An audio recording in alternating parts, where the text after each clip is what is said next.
It's Thursday, December 26th. Welcome to MarketFoolery.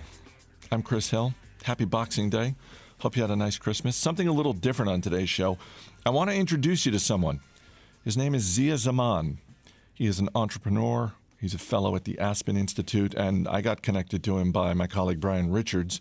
Brian had met him on a business trip to Singapore, and he's a smart, interesting guy who is curious about the world. I read a little bit about him.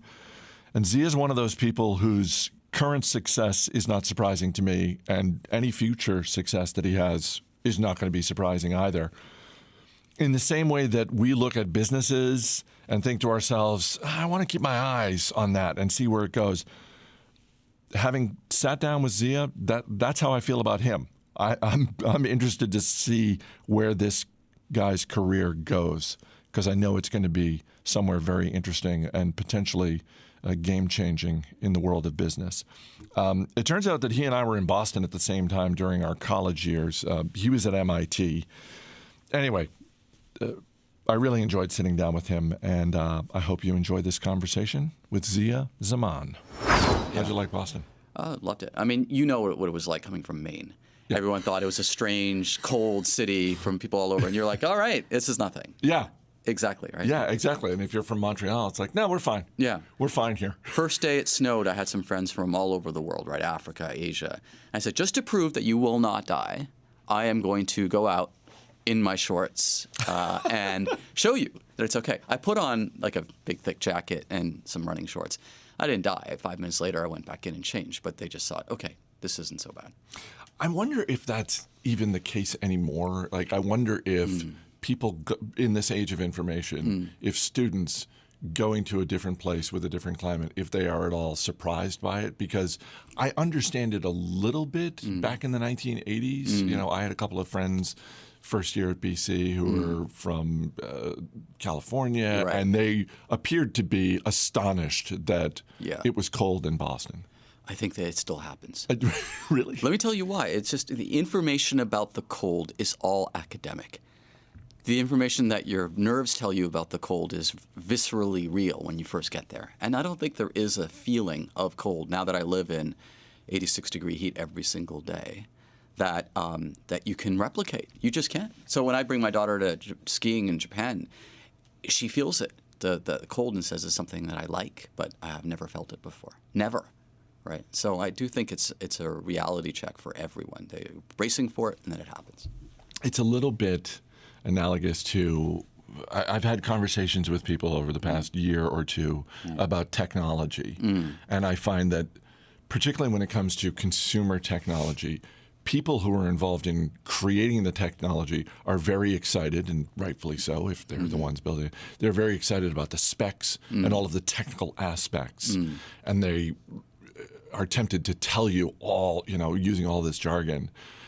And I have to, as gently as possible, tell them, you realize the technology you're talking about doesn't hit people on the level you're talking about. It hits them in some ways on an emotional level, or just on a gut level. And, you know, like Wi-Fi. You know, I was talking to a guy about this, you know, this new system and how excited, and he was using all of these technical phrases that I frankly did not understand at all.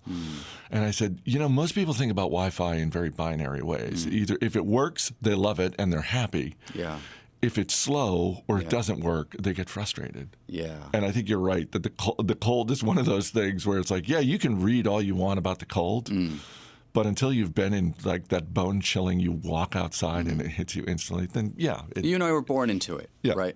And around tech, I think more engineers I've met recently use design thinking, and they think about the customer in terms of what they're doing. But back to Wi-Fi, that's a great one. A T-shirt I once saw in Thailand said, and I quote, "Life is what happens between Wi-Fi signals." I like that. And when you're traveling, backpacking around Southeast Asia and there's spotty Wi-Fi, fundamentally you're just spending a lot of time on your phone and not enjoying wherever you are. And so life is what happens when you're not looking at your phone. So before we get to what you're doing now, take me back to MIT. You're at MIT. You're studying engineering. So I was studying this. I was studying math in many ways. I was in the electrical engineering and computer science department, but the professor that I was spending a lot of time with, a Bostonian guy named Dick Larson, he introduced me to probability theory and the idea that there are operations research problems or probability problems in an urban setting. And he called that course Urban OR. And what we were really good at is basically applying mathematics. And from the sophomore year onwards, I started to tinker with, well, what does this problem look like in terms of math? And obviously, during the breaks, we talk a little bit about baseball because it was all the rage. It's a very easy to analyze sport with the confrontations and with the aspect of how you can capture data. So I remember one January when we were going to seminars, somebody actually claimed that a triple was more valuable to a team than a home run. And everyone laughed, and we looked at his math, and he claimed that a triple keeps the rally going, and therefore you basically have more runs as a result of a triple than a home run. So little things like that were the beginning of course, Moneyball and all the other things that have come since then, sabermetrics, et cetera. I spent time in thinking about the airline industry. I love to travel. And the airline industry is just a classic optimization problem. You got these expensive planes, you got passengers, you have to try to maximize how much you're going to charge for them. And I even spent a summer figuring out how to do that in Montreal for one of the airlines. So all kinds of cool problems were what I was thinking about outside of the coursework.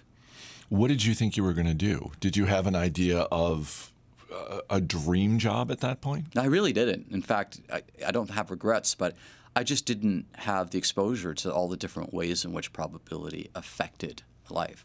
I think if sports management and thinking about the movies were things that I've always come back to. Is there a way to analyze what film or script will end up being successful? Same goes with scouting players. But I don't think I thought that would be a career. But I knew it had to do something around this. So the guy who had the theory about the triple, obviously it's a mathematical theory, but was part of his theory, did it have anything to do with emotion or just the pressure that would be put on the pitcher because, well, I still have a runner on base, that sort of thing. And and I'm thinking about the paper that you worked on recently about hockey and sort of like when do you pull the goalie? Because it seems like you can analyze data, but I'm assuming it's harder to factor in emotional state of mind of the people who are engaged in the game itself. Back in those days, no one thought about that. There was no such thing as behavioral economics, I think. I think we really looked at the data because that's all we had to analyze. And what had to be true, if you really think about it, is that a triple was worth more than one run. Because otherwise, the home run always works out to be more valuable. I think the data probably showed, or at least the data set that he had probably showed, that the coach was less likely to pull the pitcher off the mound. And indeed, having somebody in your line of sight, if you're a right-handed pitcher, can be very distracting. And it changes the dynamic of the game, right? And most times if you get a triple, you're going to come in if it's less than 2 outs, of course. So I think there's some reason to believe that the data yielded that, but I don't think that particular researcher really got into the analysis of what's on the brain. More what we did is we looked for human explanations after the data told us something. And that's an interesting way to look at even this problem around pulling the goalie. So Brian sends me this link. He's like, I read this paper and it was fantastic. You got to ask him about it. So how do you go in? What's the origin story of the pulling the goalie academic paper that you wrote? Right. So I've written two, and I'm going to talk a little bit about both of them, Chris. So I grew up, of course, in Montreal watching hockey. The first real it's a memories, law, I think, in Canada. No, it certainly is. The first few memories I have are literally of trading hockey cards, watching Hockey Night in Canada on a black and white TV, and 4 Stanley Cups in the 70s. I'm pretty lucky, but in fact, in many ways, unlucky that I was a little young to appreciate them. And while watching hockey, I thought I had a reasonable understanding of how the flow of the game. And, you tend to think, if you're from Montreal, that it's sort of the capital of hockey. So when I went to MIT, I started thinking about baseball, and at some point, I started reading about this problem that was, when do you pull the goalie at the end of the game? And because I was rooted in, you pull it 1 minute before because that's what coaches do, I was surprised that somebody in the 70s, a guy named Urquhart, had said, no, you got to pull it earlier, 5 minutes earlier. And I remember reading the paper when I'd had enough math in me and said, that can't be right. Because the way they estimated the arrival of a goal in a hockey game was like the arrival of a bus at a bus stop. That's famously what they call a Poisson distribution. The puck could go into the net at any time, independent of when it last went into the net. That's why you get buses bunched up together. And so what Urquhart did, was he basically used really smart data to say, all right, you could get a goal at any time. Let's figure out what happens when you have an empty net goal versus a goal with even strength. And just to set it up for people who don't understand hockey, this is the problem. You're losing by 1 goal at the end of an NHL game, and you're going to lose anyway as the time is running out. So the coach might say, I'm going to pull the goalie out in favor of an extra attacker. And what that does is it puts a little bit more pressure on the opposing team's goal. It increases the probability of you scoring by about 3 times, but it also increases the probability of them scoring by about 7 or 8 times. But at some point, if you don't try, you're going to end up losing the game anyway. So the question is... And it doesn't matter if you lose by 1 goal or 2. Or 2 goals, right? And the crowd gets a little bit more excitement too. So what I think that we were trying to do is to say, look, we play it safe. Maybe 30 seconds before the end of the game, let's pull the goalie and see what happens. And this started apparently in the 30s, but basically it's been going on for some time. Famously, the Russians never did this. Tikhonov, who was the famous coach, said, I'm never going to pull the goalie. That's ridiculous. So for years, people... And they had like a 20-year winning streak, so he could back that up. They certainly did, yeah. But not against the best Canadians, but that's a different story. So what we looked at was, all right, is there a way to figure out what is the optimal time, meaning when is it equivalent for you to pull the goalie towards the end of the game versus not pull the goalie? That's sort of the crossover point. And Urquhart figured this out using the Poisson model. And I looked at it and I said, you know what? This doesn't take into account the flow of a hockey game. Because indeed, the puck could go into the net at any time. But I like to think of the flow of a hockey game as something that goes back and forth with the puck. So there are various states to the game. And so when you turn on the TV and you're kind of late, the first thing you look for is, of course, the puck. Where is it? And if it's in the neutral zone, you don't think twice about it. But if it's in the offensive zone, you lean forward. And if it's in the defensive zone, you get a little nervous. And the reason is you can't score if you're not in the offensive zone. And the old expression in hockey is you can't score if you don't shoot. So what I said was, look, there are 7 states to the game, and that's what we call a Markov chain. It's a birth and death chain. And I estimated the probabilities of going from the neutral zone to the offensive zone to the point where you get a shot to the point where you actually score, and then back and forth to the other side. And what that does is it basically helps you estimate what would be the optimal time to pull the goalie if you're in the neutral zone, but also what happens when you're in the offensive zone and when you're in the defensive zone. So I wrote up this paper after I had graduated. Took a little while. It was 2001. And the magazine was called Chance. And I want to shout out to all the people at Chance for basically following up. And Chance is the one that's been publishing this paper for other authors for quite some time. So I forgot about it. That was 2001, Chris. And then? So one day... was there a rebuttal and you had to go back? No, yes and no, interestingly. I moved to Asia. I didn't watch as much NHL as I'd like. The Habs didn't do as well. But I ended up getting a call from one of my friends who went to MIT with me. And he was really angry. I said, why are you so angry? And he said, I was just listening to the Malcolm Gladwell Revisionist History podcast. And he says that one of his rules for life is pull the goalie. And he didn't give you credit, Zia. I said, what do you mean? And he said, look, this guy I know, Cliff Asness, wrote a paper in 2016. And Malcolm did an entire episode on it. You got to listen to it, but I'm furious. So I didn't think much of it. I said, Dan, whatever, right? It's been many years. So I finally get to my my favorite podcast app and download Malcolm, and I start listening to it. And it's a brilliant podcast because it takes the problem and goes a lot further than what us, math geeks would do. And it talks about 2 people, Cliff Asness and Aaron Brown. And Cliff runs a multi-billion-dollar hedge fund, which is a quant fund. And he and Aaron are apparently disagreeable people, according to Malcolm. And that's kind of the core to this problem, the pull-the-goalie problem. And the Asnes-Brown model, which I call the AB model, basically uses some new techniques and some new data, dynamic programming, to calculate the optimal time to pull the goalie. And what they find is basically the same thing that I found in 2001, that it should be about 6 minutes before the end of the game. What's also interesting is that in the paper, they cite my paper twice in a very favorable way. They said, you should look at the Zaman paper to figure out the state, and it would be great to be able to see how our data corroborates because we almost got the exact same result. And when I really thought about it, they were using the same assumption, that is state non-specific. They didn't really care where the puck was in calculating their model. And it's a brilliant model, and it works really well. And the rules have changed a little bit. They optimize for points because there's an overtime loss now. But for all intents and purposes, they just refreshed the model and got a lot of airplay with Malcolm, which is, of course, something that's really interesting.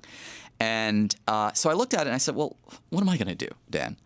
And I looked at it some more, and I realized there's something, of course, I could do. I could update the AB model using the same Markov idea. And I love the fact that Markov is a wonderful hockey name, right? It is. I mean, he used to be a defenseman for the Penguins and obviously for the Russian national team. So Markov fits very well for hockey and for math. So I basically do what Asnes-Brown suggests, which is it'd be nice to see what happens if you made this state dependent. But I realized one thing, and I admit it, which is my math was rusty. And you taking a little time off? So the interesting thing was maybe that my math wasn't rusty, but the best way to do this was coding it in Python. And I needed a thought partner. So I went to the National University of Singapore, and this guy named Hong Ming loves doing sports stuff. And I went to MIT with one of his professors, and we got together, and we coded. And he was the lead programmer, and I was thinking about the math. And effectively, what we were able to do is to modify that Asnes-Brown model to fit with the idea that the puck can flow from the offensive state to the defensive state. Have you reached out to Gladwell with the new paper? So partly, this is an attempt to say, let's talk about this. So effectively, what we found, which first thing you do is to replicate the Asnes-Brown model, which we did. And then we said, let's start to do two things. First is, of course, figure out how it changes if the puck is in the offensive zone and the defensive zone. And then the second thing I started to think about was the coach himself or herself. Their mentality changes because of the crowd and because of the fact that this isn't just something where you can press a button and the goalie gets pulled. Have you ever seen an ice hockey goalie try to skate 40 meters to the bench? It's kind of painful. Yeah, because they got a bunch of equipment. It's a little awkward. Right, it's a little awkward. So effectively what we figured out is even if you pull the goalie because you have an offensive zone face-off, you can reverse that decision. And the way you reverse that decision is that you take that goalie and you put him back into the goal, perhaps if you lose possession of the puck in the offensive zone. Makes sense, right? Someone from Maine? Yeah. So the problem is you can't just do that when the puck's in play. You got to wait for the next face-off. So what we did was we figured out, well, just how frequently do face-offs occur. And luckily, it was very, very consistent. It's every 60 seconds. So there's this idea of a penalty or timing of which the coach has to live with his or her decision. So the two bits of information that we found is that, first of all, little bits of insight are incredibly valuable. And the reason is it de-risks a risky situation. Because what is pull the goalie? It's a situation where you're making a desperate move that increases the volatility of the whole situation. And for the investment people out there, I think you've heard it described as follows. If you could increase the volatility of a call option as it nears the end of its term because you're so far out of the money, it's a good idea because the chances are higher that it will go in the money. That's exactly the pull the goalie problem. So effectively what we're learning is if you have a little bit of information about how risky the situation is, it gives the coach a little bit of air cover. to say, hey, the puck is in the offensive zone. It makes sense to the crowd that I can pull the goalie because it increases the chances of me scoring against that goalie. And if we lose control of the puck goes over the boards, I'll put the goalie back in. The crowd can accept that. So the first adage that we came up with was that we can de-risk risky situations with particular bits of information. And that makes sense intuitively.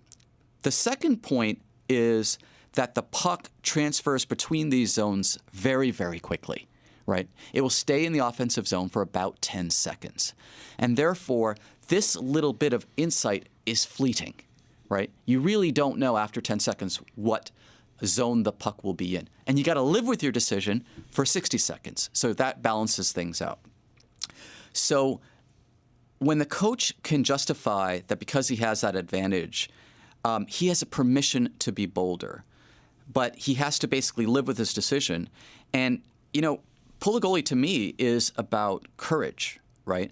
And I think the question that Malcolm puts forward, which is really insightful, Chris, is what happens if you have a violent robber in your home with you and your family? Like, what do you do?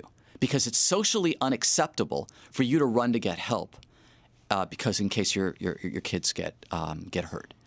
So what I'm basically saying is if you can lock your kids in a panic room for some period of time and keep them safe, it gives you the air cover to go out and get help. I'll give you a couple of other examples. Pretend like you're a studio exec at a pretty small label, and you need to improve your results or else you're going to get fired, right? You have one last shot. So you take a risk to do an indie movie with a first-time screenwriter-director, and you think, this is the only chance I have left to actually have a low-budget, a high box office yield movie. And what you're basically doing is you're pulling the goalie. You're saying, I'm going to throw a caution to the wind. If I could tell you that I can de-risk the situation by saying Meryl Streep's going to play the lead, well, it makes it a lot more palatable to say, I'm going to take that risk. And then the studio execs will say, okay, if you got Meryl, then that's fine. Same goes with an investment manager. Towards the end of, let's say, the year, you're not having a great year, and you know that either you're not going to get a good bonus or you're going to get fired. You might want to increase the volatility of the basket of assets that you hold because effectively you're going to lose your job anyway. And therefore, you might as well take a disagreeable position because it's the right thing to do. And it's the same idea as the coach. You're going to lose anyway. And the last thing would be a CEO, if from a management perspective, either near the end of his tenure or it feels like she needs something blockbuster to pull her out of the doldrums with the analyst, will do something incredibly risky, like acquire a peer, et cetera. And I think that basically repeats itself over and over again. And I just like the way that the pull the goalie problem, for all intents and purposes, says sometimes you need courage, but maybe more importantly, if you can find little ways that your courage can be justified, that's a good thing. It's better than basically just making a blind bet. Does that make sense? Absolutely, and it goes to a couple of things. One is the old adage from the mutual fund industry. This example doesn't really hold much water, certainly over the last 5 years or so, but for a good couple of decades, it was absolutely true, the old adage that no mutual fund manager ever got fired for buying shares of IBM because it was this stable blue chip, it was a tech business, and and no one's gonna knock you for buying IBM, even if that stock doesn't do well. The other thing you just reminded me of is an article I read recently about the economics of the film industry, and in particular, the economics of horror, and how the part of the reason there are so many horror movies made, one is the economics of horror movies are fantastic. They're low budget. They don't require large scripts. They don't require stars. It's also a way for first-time directors to cut their teeth because they get the freedom to sort of do whatever they want in a way. But really, a big part of it is just the economics are just so good because horror translates into every language. That's exactly the point back to the coach, which is it is easy for them to say, I pull the goalie with a minute left, the puck didn't bounce our way, and everyone's going to give him a pass, right? He'll say, oh, we gave it 110%. We just didn't get the shot that we needed at the end of the game. And you're basically buying IBM over and over again. What Asmus Brown found was that over the course of one season, right, it's not just that one game, but over the course of one season, it would accrue 4 more points in the standings, which is material. And therefore, if you look at any individual decision, it's easy in the press to basically say, all right, I'm judging someone by that individual decision. But over the long period of time, it matters whether you make the playoffs or you finish first. So it's easier to actually – it requires courage to do what's unpopular on the days that it doesn't make sense. I play bridge too, and this doesn't happen in bridge. If you basically take a finesse and you win 55% of the time, when you don't win, the queen's on the wrong side, no one gives you a hard time. Because there's no media, there's no press. But you always take the thing that's going to, over the long run, yield a better result. But coaches are different. I mean, it's a media business, right? Hockey. And I love the idea that if you think about the switching costs, and one of the most interesting parts, I think, of the paper is the fact that that goalie can't go back into the net quickly. And for those who like to watch soccer or the original football, the way soccer works is, of course, goals come at a significantly lower rate. But you may have seen at the end of a cup game, the goalie will then rush to the opposing penalty box for a corner kick because the goalies are typically pretty tall. And the logic is exactly the same. But the difference between the goalie in hockey and the goalie in soccer is pretty clear. I mean, anything you could think about? It's a lot further for the goalie to get back to the goal in a soccer game than it is, even though they're not weighed down with all the equipment. But I think the fact is that as true as that is, the soccer ball doesn't travel nearly as fast and as accurately as a hockey puck. The keeper can run back reasonably quickly and doesn't have to do anything in terms of equipment to be able to save the shot back in his own penalty box. So the switching cost for a soccer goalie is really, really small. And so if we change the switching cost for our hockey problem, what it effectively means is that you would pull the goalie even earlier and then put the goalie back when you could, because there's really no penalty associated with it. So if you find yourself in a risky situation where you have the ability to use an insight, even though it's fleeting, but the switching cost is relatively low, then you should be a tinkerer. But I think in reality, there are switching costs. When you try to get back into the house, the robber might get you. The management might ask why you keep doing the same horror movie. And therefore, I think you have to balance both, which is the insights are fleeting, but if your switching costs can be managed, then you want to tinker. If the switching costs are high, then it's going to look a whole lot more like a situation where it doesn't really matter. I've got one eye on the clock, so let me move off of the paper for a second. What do you do when you're not writing papers about hockey probabilities? What's your day job? Yeah, I love traveling, and right now I'm in the D.C. area because I'm a fellow at the Aspen Institute and thinking about social change in a broader context.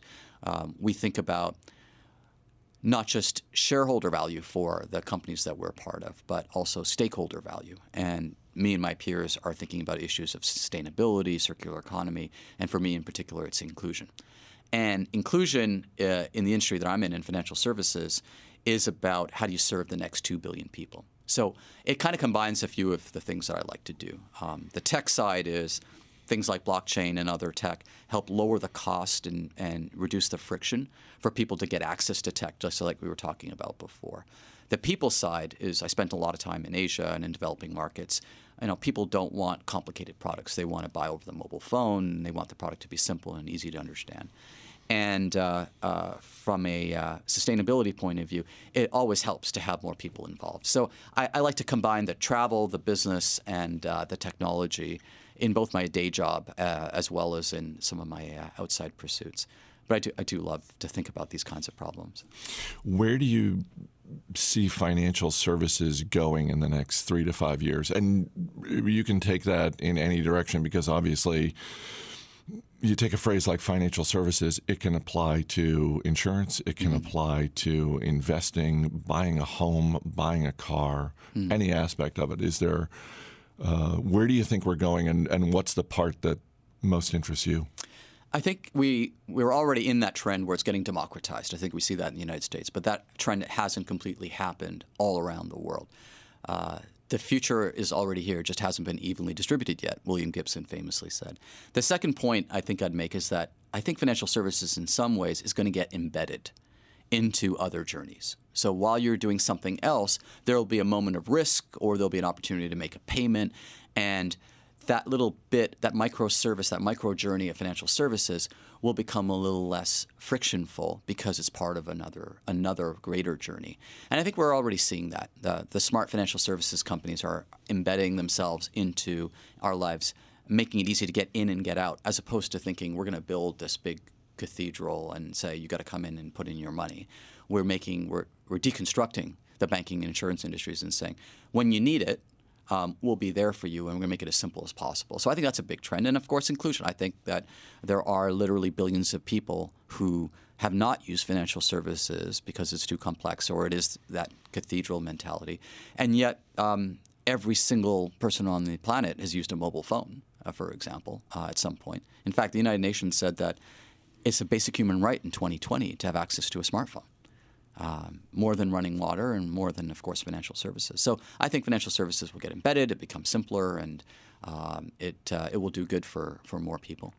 It has been interesting to watch over the last 25 years, just in the investing world, the disruption that starts with, go back 25, 30 years and Charles Schwab saying, you know what, we actually think people shouldn't be paying hundreds of dollars for a single trade of a stock.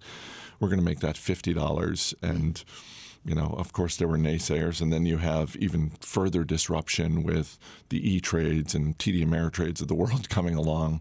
And it does seem like, to your point about distribution and democratization, that disruption can be exciting or terrifying depending on your point of view. If you're an entrenched, large, successful company, then disruption is not necessarily something that you're interested in. And I think you're right about sort of the opportunities in terms of all the different transactions that go on.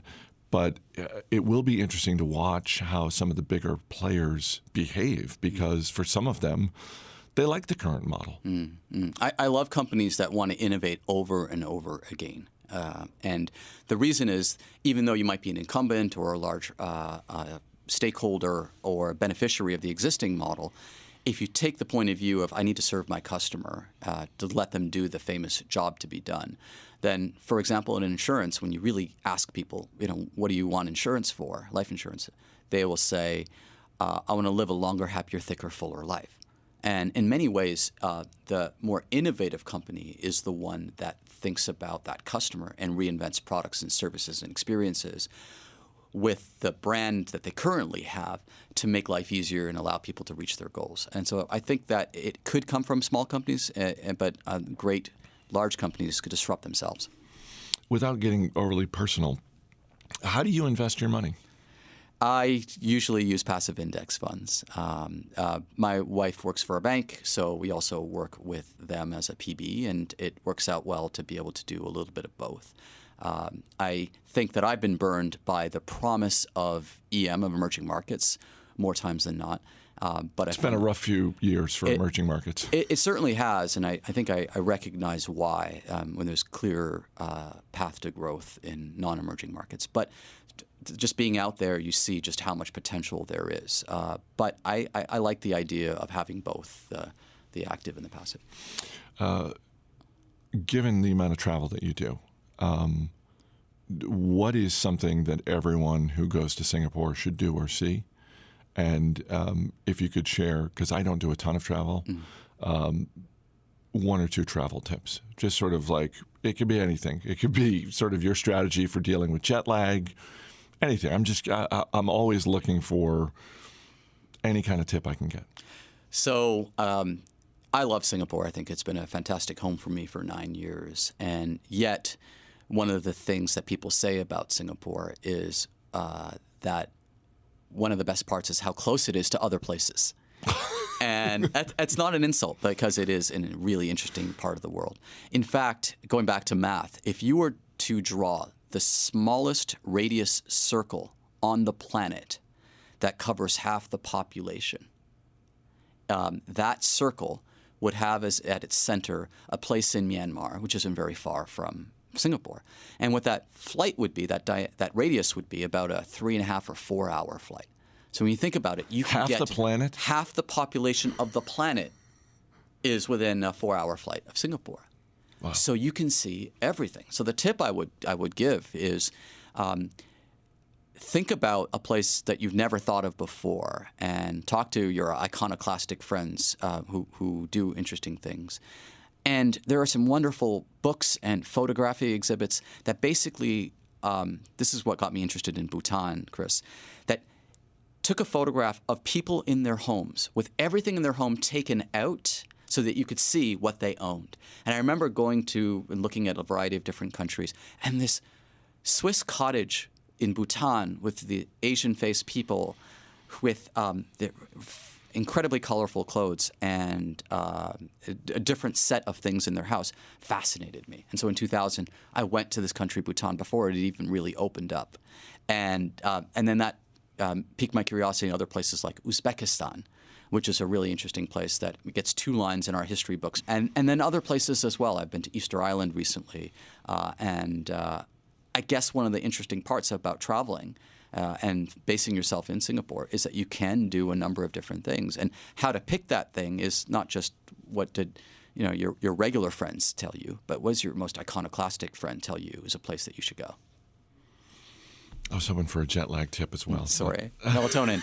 That does work. Melatonin. Does it work? It does work. It resets your clock. This has been great. I would love to talk for another hour, but I know we got to get you into D.C., but this has been great. Thank you very much. I'll have to write a 3rd paper. Yeah, exactly. And the fellowship at the Aspen Institute, is there a set time for that? Is there when did that start and when do you end? It convenes 3 times over the course of a year. Okay. So we got together in Aspen, we're getting together in Maryland, and next is going to be somewhere in Long Island in May. But look, it's -3 Celsius tonight, so I don't think they expect November to be this cold.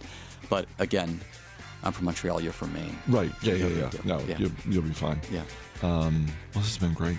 I really appreciate your time. Hey, thanks so much, Chris.